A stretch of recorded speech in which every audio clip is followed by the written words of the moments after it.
Balikan natin ang ating mga karambulista at ang programa Karambola sa DWIZ. Nagbabalik ang Karambola, kasama pa rin sa impilan, Conrad Banal. Ako po si Cruz Angeles. Ang oras natin ay 9:04 ng umaga. Hindi ko nabigay yung time check kanina. So we were talking about organizations. Dalawa pala ang organization sa UP na umikot yung kanilang mga DARES. Apparently there's a scav hunt doon sa ECOSOC. Ano ibig sabihin ng scavenger hunt? Part of their initiation or application period. Pero yung mga acts, there's a list of the things that the applicants have to do. Applicants ng mga frats? This is an organization. Organization yan, hindi frat yan, ha? Well, organization din yung frat. Which includes having their pictures taken, let's say,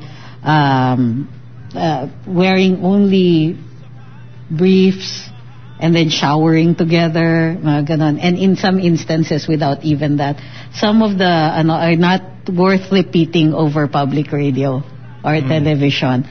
Basta medyo malala talaga yung mga pinagagawa. Nag-leak yung listahan. So, ECOSOC had to issue a statement na hindi daw they're embarrassed, na hindi daw sila ganito, etc., and that they're going to do something about this. The point being that itong mga to parang biglang unsupervised by parents kung ano-ano na ginagawa. Ano yun? Ano ba yung mga ibang requirements? Sex, mga ganon? Wala naman. Hindi naman. Pero yung basta wala illegal, okay lang. What about yung mga, like, they're hurtful eh. There's one na sinabi na, you have dinner with your family, then suddenly announce that you're quitting school and walk out on them. Mga ganyan na, don't explain, yung mga ganyan. Ganon yung hair. Merong mga, yun nga, yung have your picture. How will you know na ginawa yun? Well, i-record mo.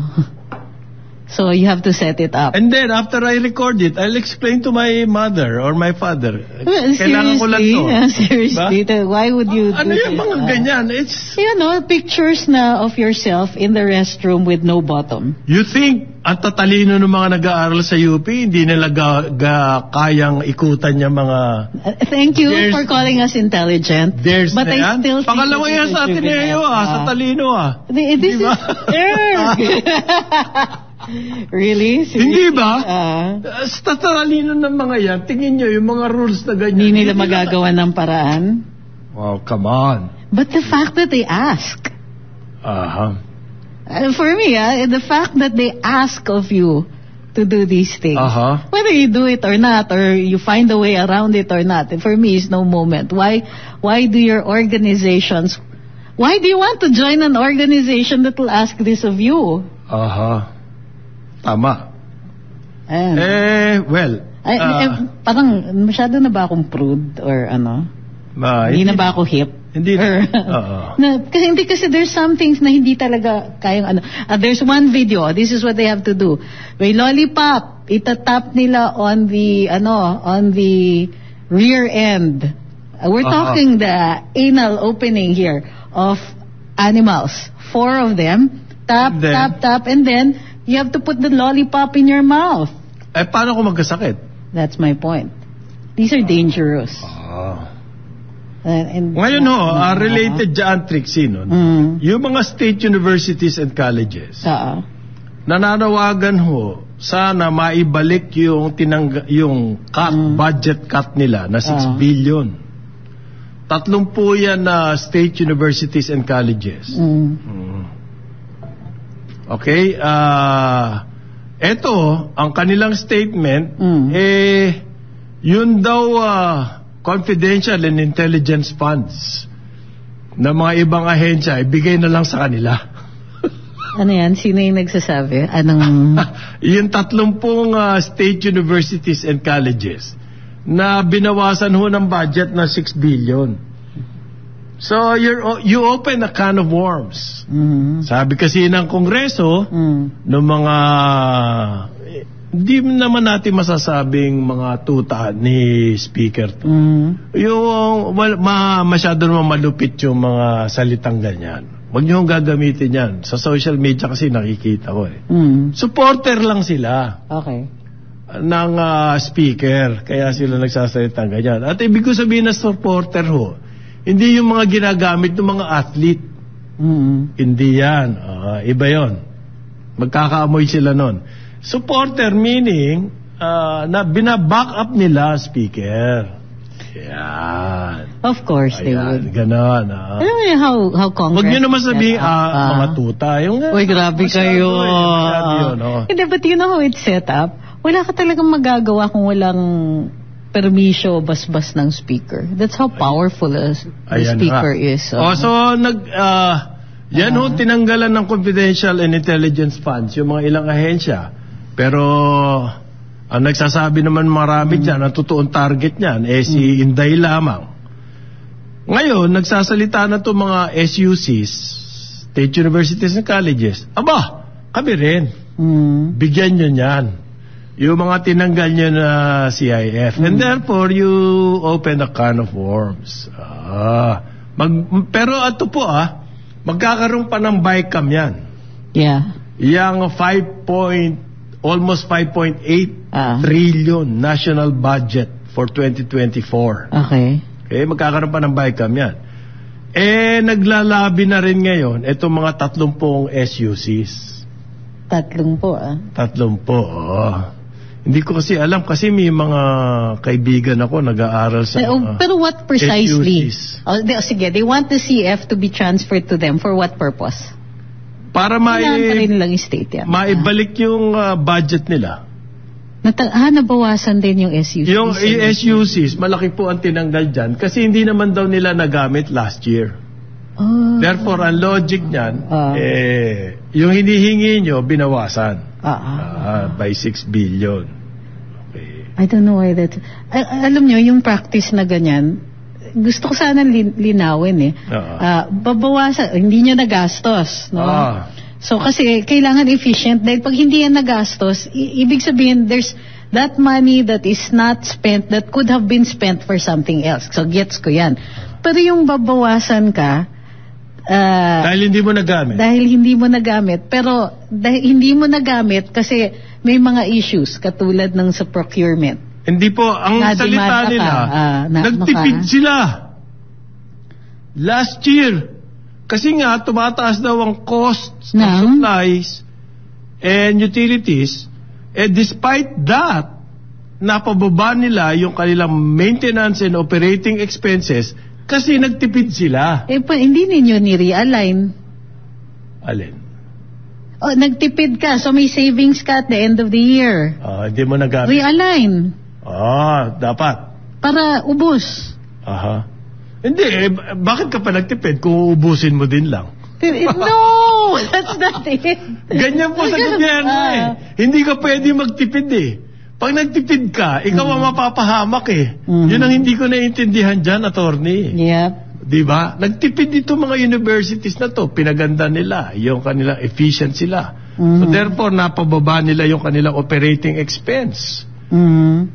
Bagkus tumataas pa nga yung cost ng mga supplies and everything. And yet, sila pa ang binawasan. Dahil sobrang galing nyo magtipid. Buti pa bawasan namin kayo ng budget. Hindi ba ironic yan? Hindi ba? Kaya nga parang pinanish natin sila dahil nagtipid. Mahusay kayo ang galing-galing. You're so efficient. Bawasan namin budget.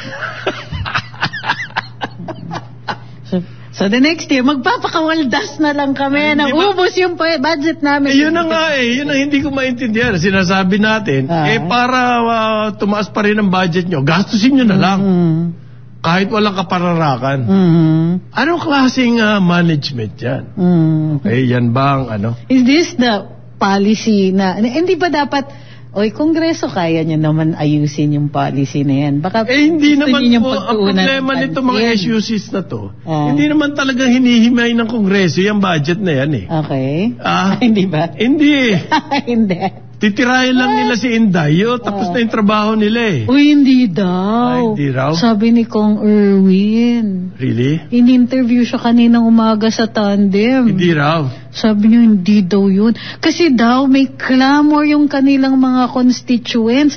Yung constituents ng mga bawat kongresista, nagre-reklamo daw. Bakit may ganyang CF? Tanggalin daw yan. Yan ang sabi. Yun daw. Asan yung ebidensya nung may clamor? Bakit hindi ka naniniwala sa mga kongresista na walang ebidensya? Bakit ba? Their word is law.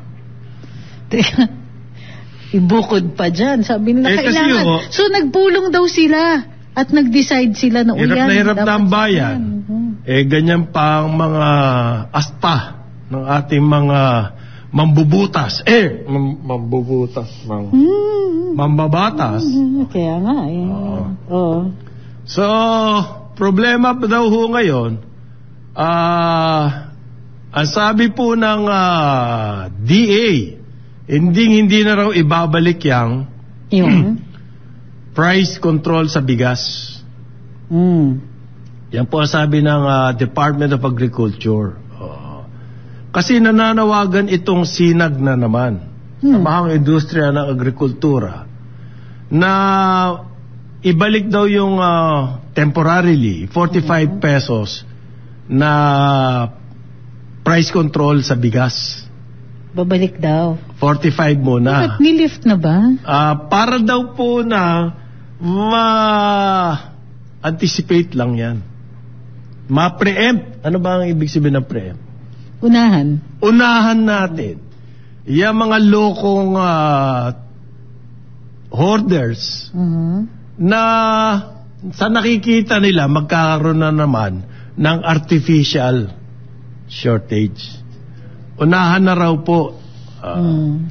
Kasi daw, ang farm gate price po ng bigas, equivalent na to kasi kung sa palay ang farm gate price ay aabutin daw ho ng 21 to 23 per kilo.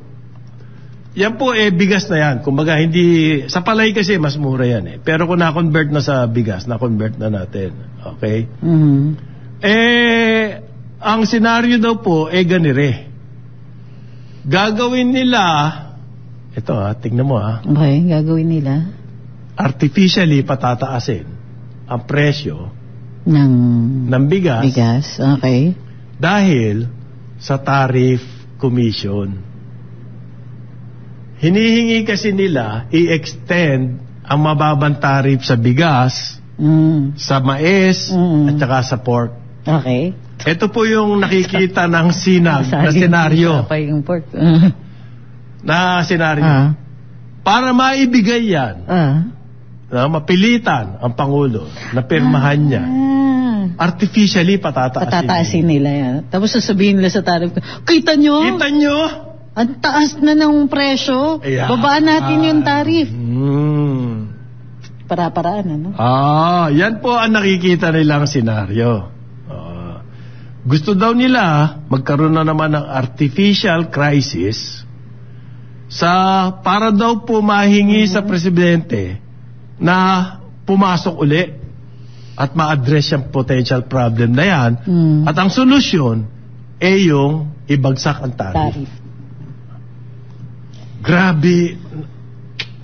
Grabe ang senaryo na yan. Sinabi naman ho ng Department of Agriculture, naglabas na ng ang India. Pwede na naman tayo mag-import ng white rice from India. So hindi na problema yan. Wala hong kinalaman yan doon sa argument na sinag.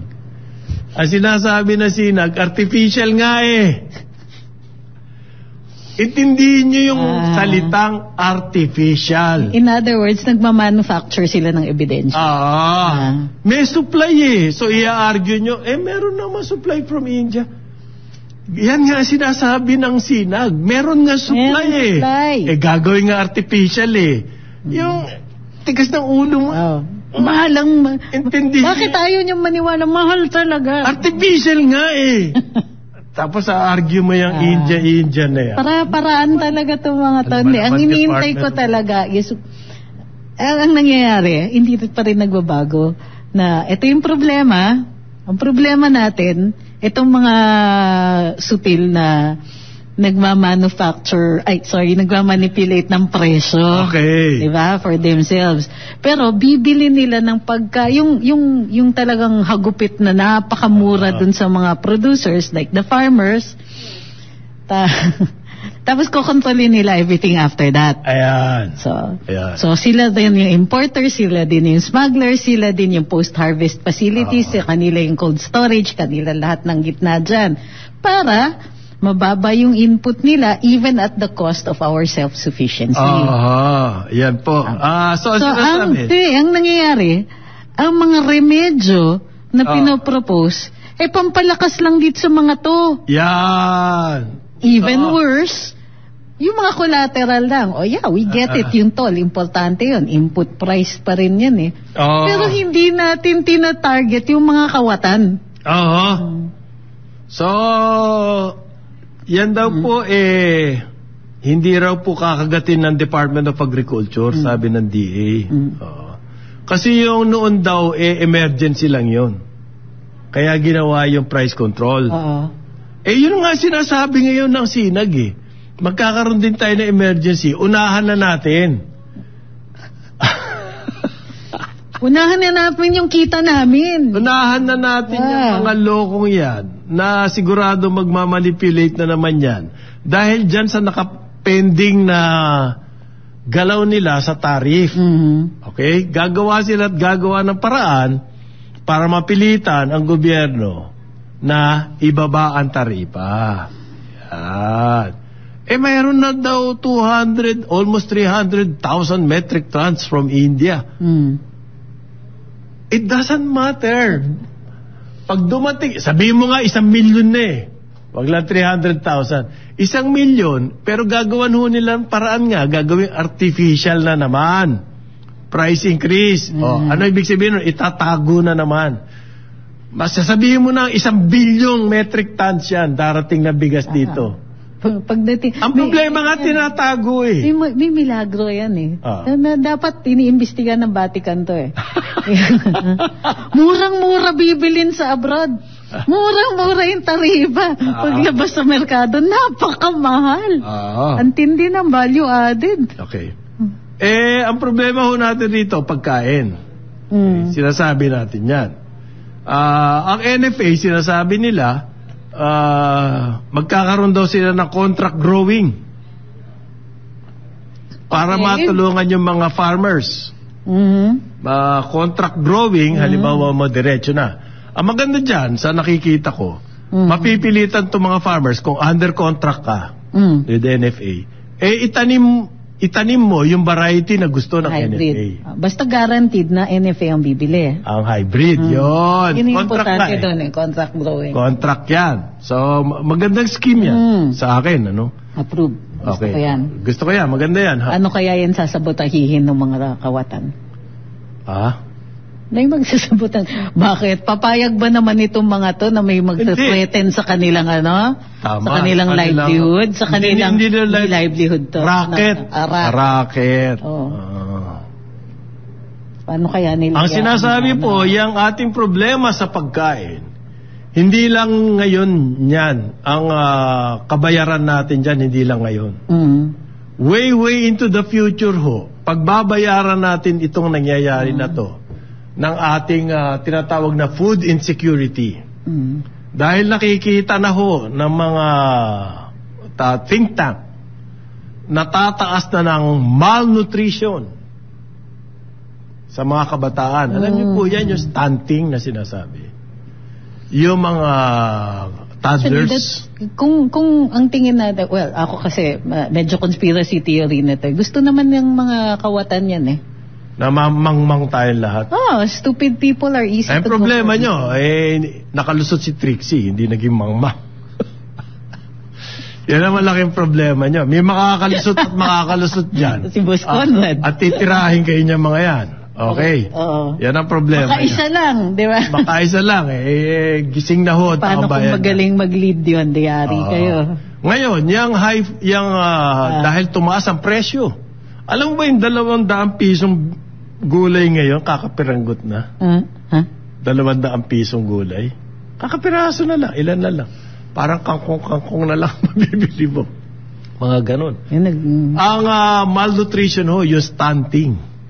Problema natin yan in the future dahil pagdating ng 15, 20 years from now, yung mga bata ngayon na hindi sapat ang kanilang mga kinakain, ngayong malnutrition, disadvantage na po yan.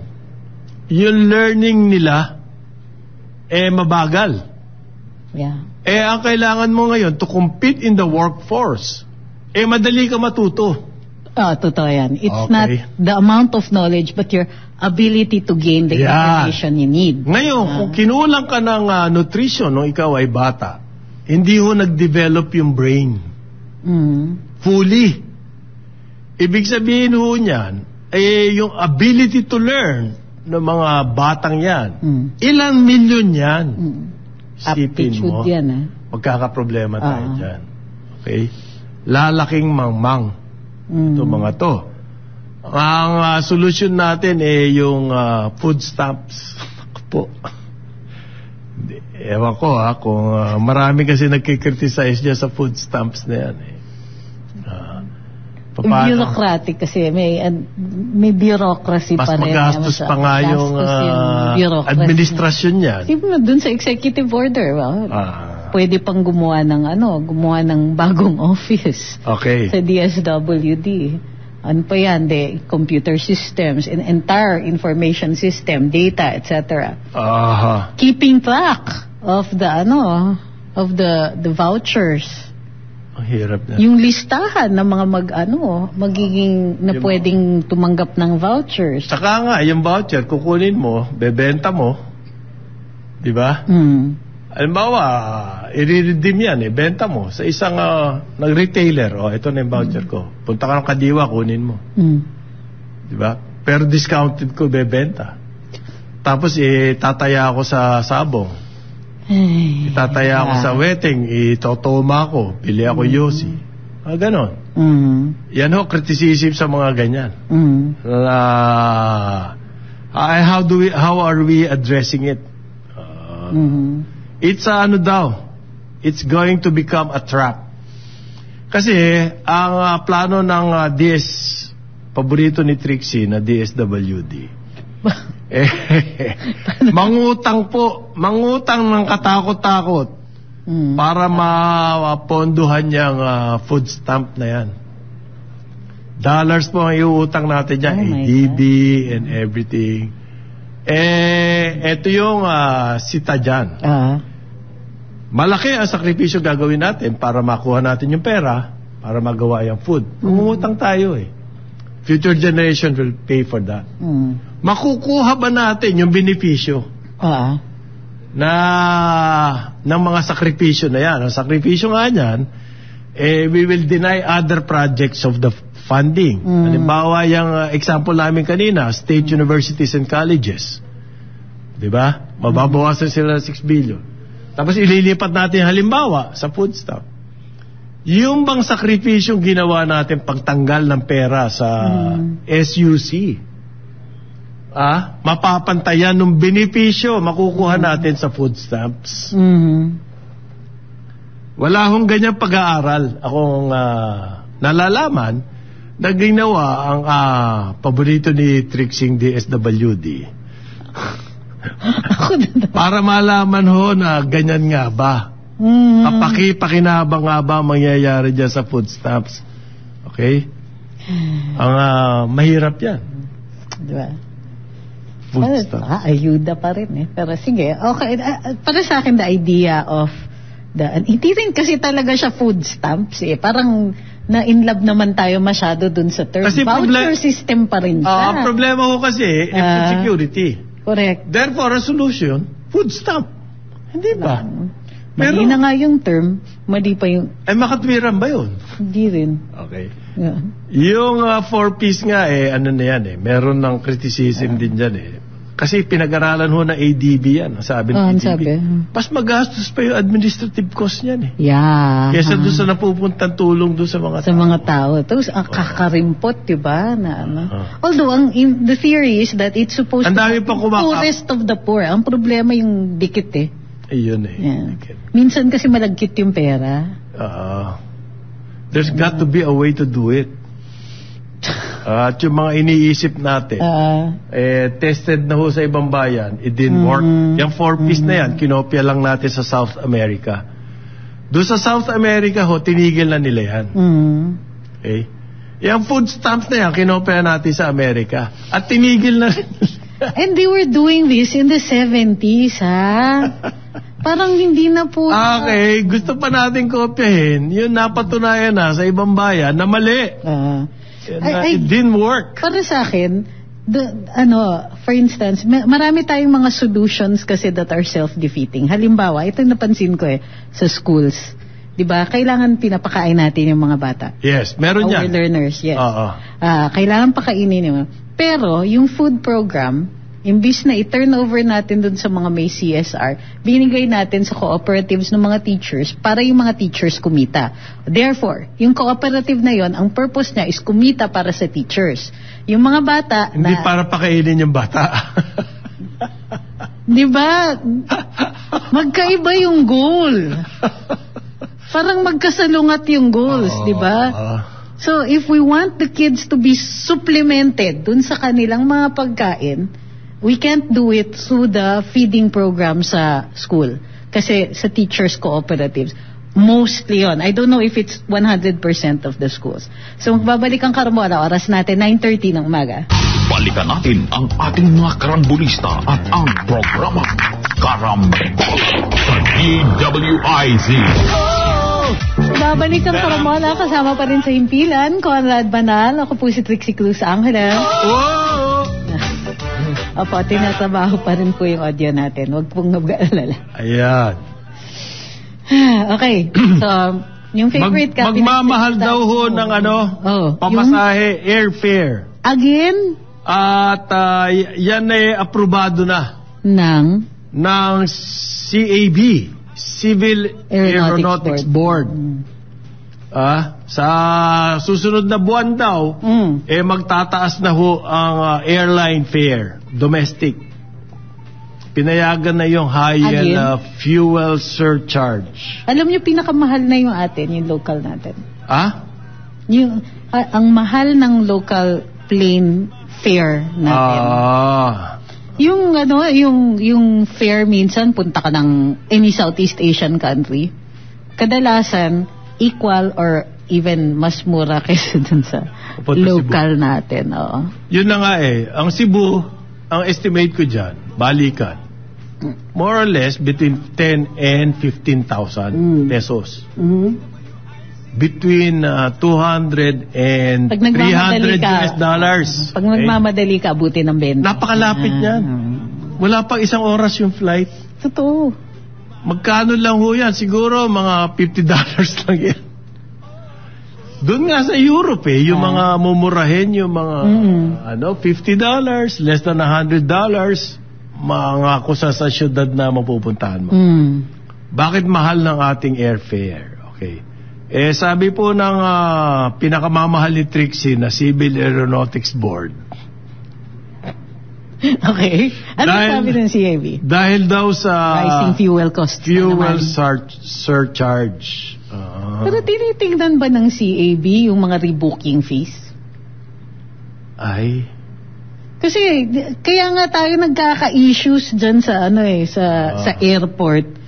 Yung mga rebooking fees, bumabawi yung mga airlines dun sa kakulangan ng runway. Mismo. Sa rebooking. At saka ito po, ang paraan daw para makamura ka sa ticket, mag-book ka na ng way in advance. Ang sinabi nga ni Trixie, paano kung may nangyari at kailangan ko mag-rebook? Ang mahal-mahal. Family. Bakit ako mag-book in advance? Okay? So, ayan na naman. May disconnect na naman ho. Nakakaloka. Yan po ang sabi ng Cebu Pacific President, Sander Lau. We encourage our customers to book their flights ahead. Not helping. For more affordable fares. Cebu Pacific will stay true to its purpose of making air travel more accessible for everyone. Ako, this is a commercial, kumbaga, endeavor. So, the airlines are in this for profit. I get that. And talaga naman, kailangan natin hayaan na kumita sila. Pero yung grabe na talaga na marami na umaangal ka. Tsaka, what does it do to domestic tourism? For that matter, what does it do for tourism in general? Meron na ho tayong bago slogan, attorney, hindi nyo naman nakukuha yun. Ano? Love the Philippines na po ngayon. Because that helps. If you love Kasi the yan ang Philippines, sagot sa lahat ng problema natin sa tourism. Love the Philippines po yan. Salamat po. Okay. We should give thanks and praise. Doon sa Meron pa hong balita. Ang PhilPost daw. Philippine Postal Service. PhilPost. Philippine Postal Corporation. Korporasyon na pala nga yan. Meron sila agreement with the Bureau of Customs para raw humapabilis ang mga packages na nanggagaling abroad. Yung mga parcels daw po, kasi nga magpapasko, kung marami magpapadala sa ating mga mahal sa buhay mula sa abroad, mabilis na raw po makakarating. Yan ang pangako ng Philippine Postal Corporation. Ano ba ang problema rito? Binabara ng customs pag may parcel. Totoo yan. Yung checking sila kung bayad yung duties. Kasi normally, yung mga forwarders, sila na yung dapat nagbabayad. Hindi, ang postal, ito yung mga maliliit lang eh. Yung kapatid ko nasa Spain. Hindi, ganito. Padadalan ko ng hamon serrano na konti lang naman. So, yung hamon serrano mo is part of one big container. So, yung container na yun yung nadidikit siya. Yan medyo yung hostage. Yan ang hostage. Pag na-hostage yung isang buong container mo, good luck.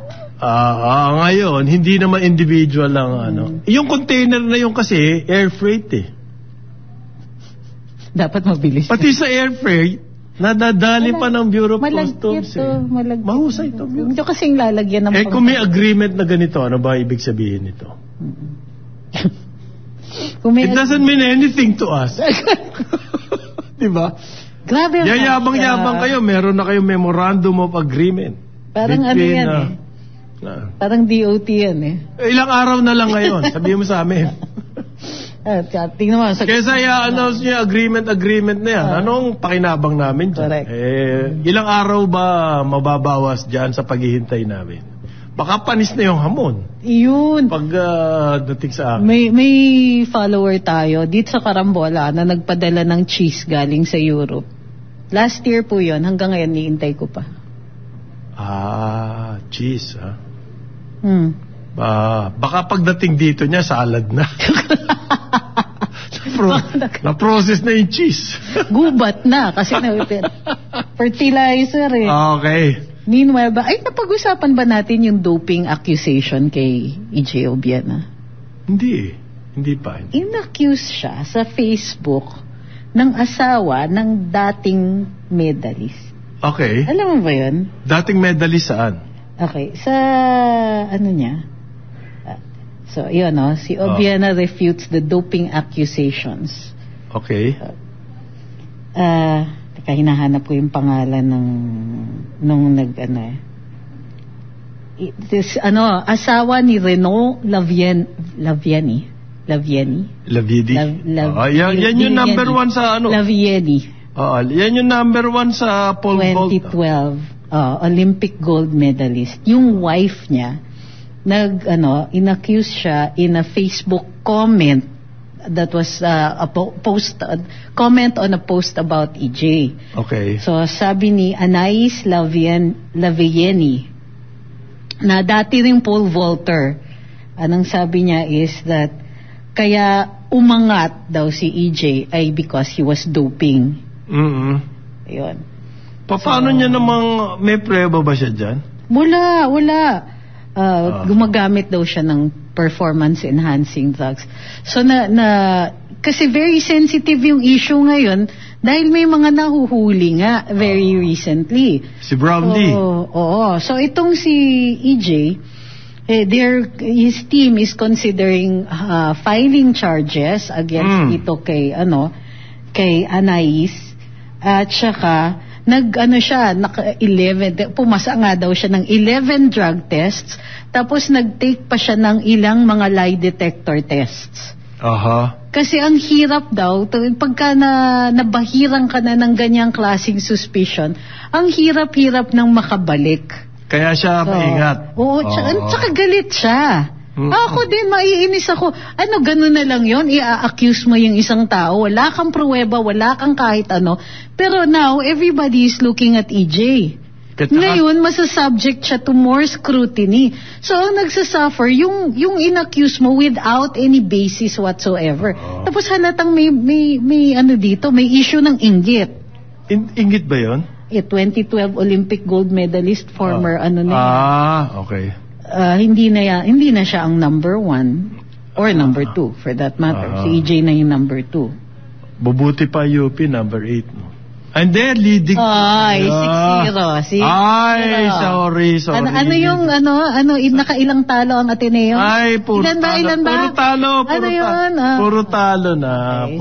Ang dami ng talo.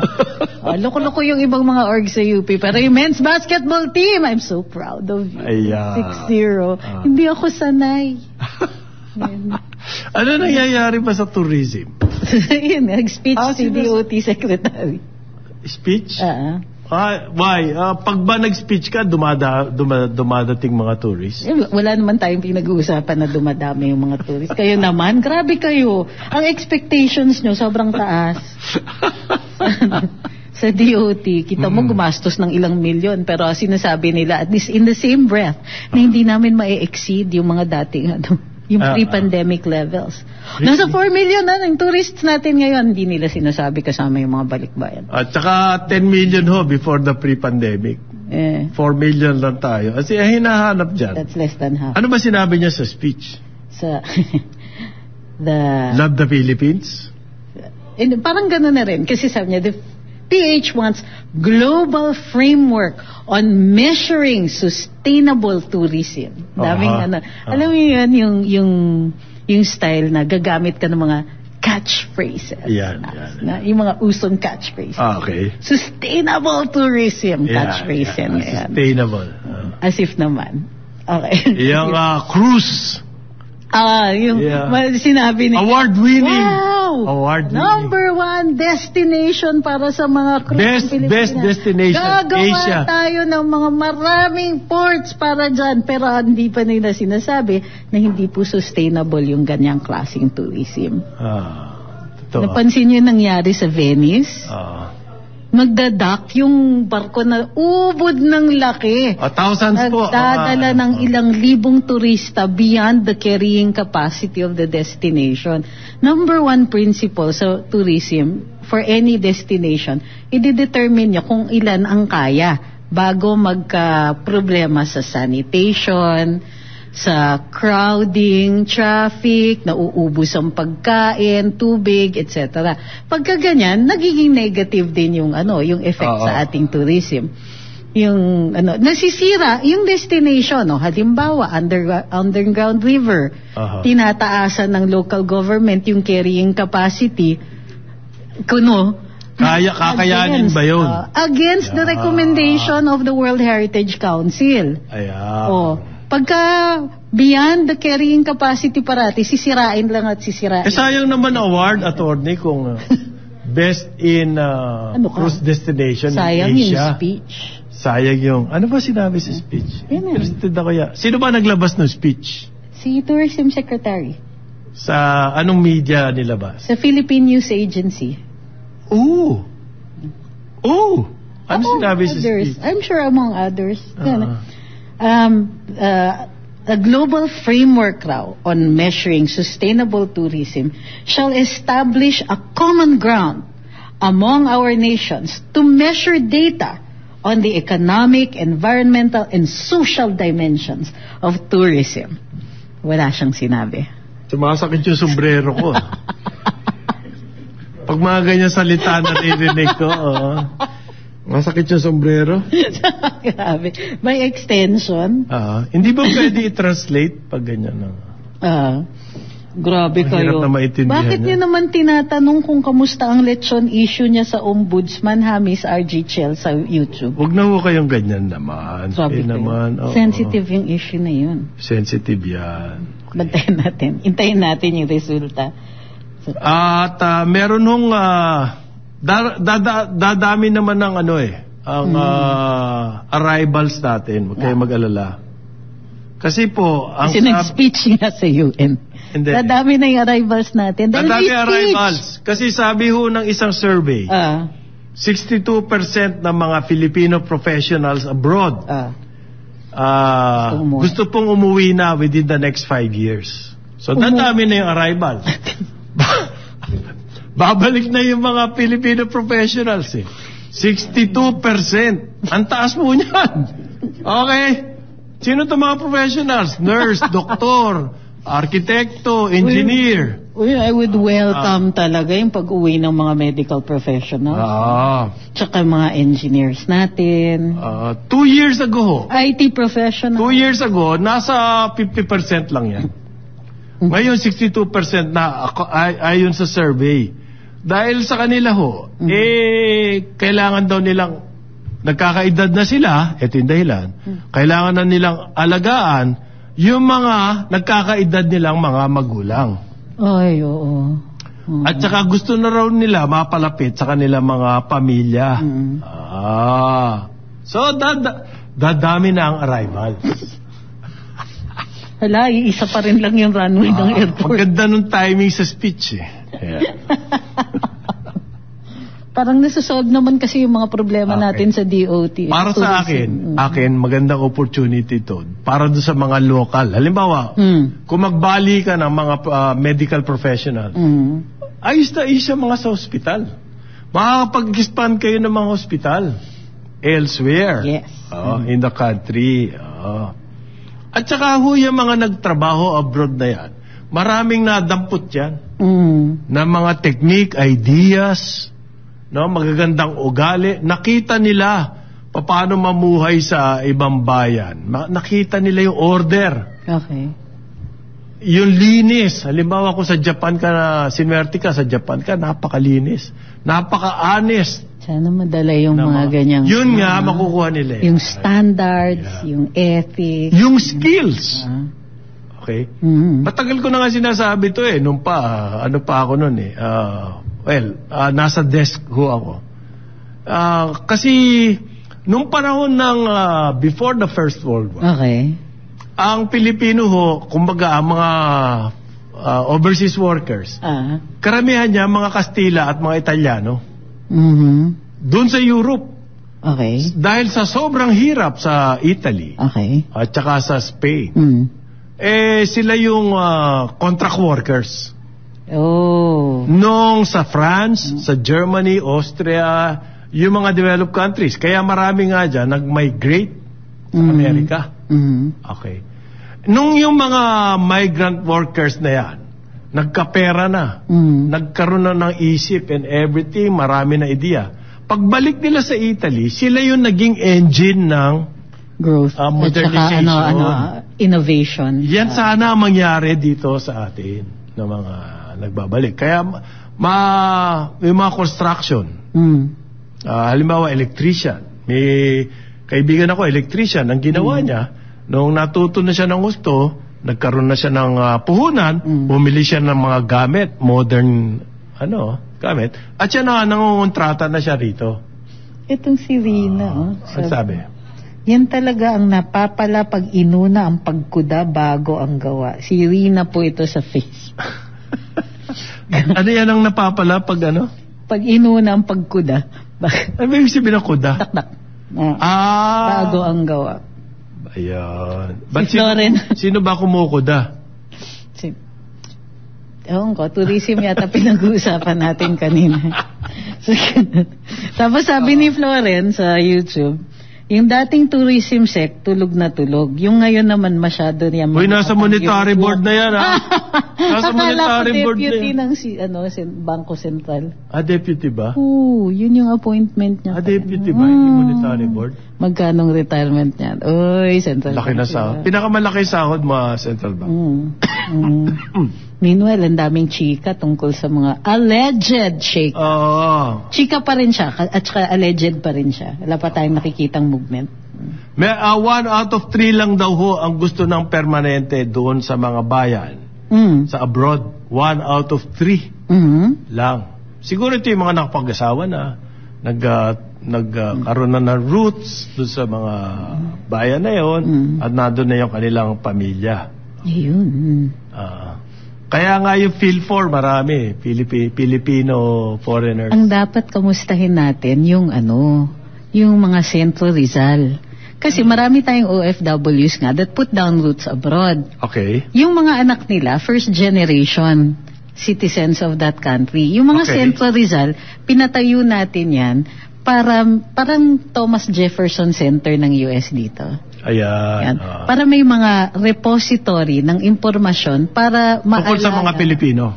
Matutunan nila yung kanilang kultura. At gustuhin nilang makabalik kahit dalaw lang dito sa pinanggalingan ng kanilang mga marami akong, may mga kaibigan ako, marami nga actually, na yung mga anak nila, pinilit nila mag-aral man lang 1 year dito. Nag-enroll ng first year college, tapos kung nagustuhan mo, dituloy mo dyan.